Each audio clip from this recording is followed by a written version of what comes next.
কাশ্মীরের পেহেলগামে হামলার পর তলানিতে পৌঁছেছে ভারত পাকিস্তান সম্পর্ক। ইতোমধ্যেই কূটনৈতিকভাবে পাকিস্তানকে কোণঠাসা করার জন্য একগুচ্ছ পদক্ষেপ নিয়েছে ভারত।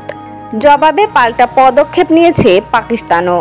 তারা ভারতের নাগরিকদের ভিসা বাতিল, দেশটির সঙ্গে বাণিজ্য স্থগিত, ভারতের উড়োজাহাজের জন্য আকাশসীমা বন্ধ সহ বেশ কয়েকটি পদক্ষেপের ঘোষণা দিয়েছে। পাল্টাপাল্টি এসব পদক্ষেপে দেশ দুটির মধ্যে দেখা দিয়েছে নতুন উত্তেজনা। বৃহস্পতিবার ইসলামাবাদ আকস্মিকভাবে তাদের আকাশসীমা ব্যবহারের ওপর নিষেধাজ্ঞা জারি করে। এর ফলে ভারতের বিমান সংস্থা এয়ার ইন্ডিয়া ও ইন্ডিগোর আন্তর্জাতিক ফ্লাইটগুলোর সময়সূচি ও রুটের বড় ধরনের পরিবর্তন আসতে পারে বলে আশঙ্কা করা হচ্ছে। বিমান সংস্থা দুটি জানিয়েছে, বিশেষ করে যুক্তরাষ্ট্র, ইউরোপ এবং মধ্যপ্রাচ্যের গন্তব্যের ফ্লাইটগুলোকে বিকল্প দীর্ঘ পথ ব্যবহার করতে হতে পারে। তাই ফ্লাইটের নির্ধারিত সময় ও রুট ভালোভাবে জেনে নেওয়ার জন্য অনুরোধ করা হয়েছে।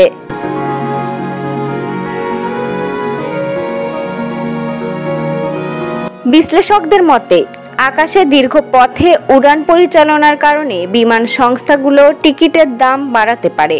বিশেষত আন্তর্জাতিক রুটে এই ভাড়া বৃদ্ধির সম্ভাবনা অনেক বেশি। এমন পরিস্থিতিতে যাত্রীদের বিমানবন্দরে যাওয়ার আগে ফ্লাইটের সর্বশেষ তথ্য নিয়মিতভাবে জানার এবং সম্ভাব্য পরিবর্তন সম্পর্কে সতর্ক থাকার পরামর্শ দেওয়া হয়েছে। Desk report, tweet news.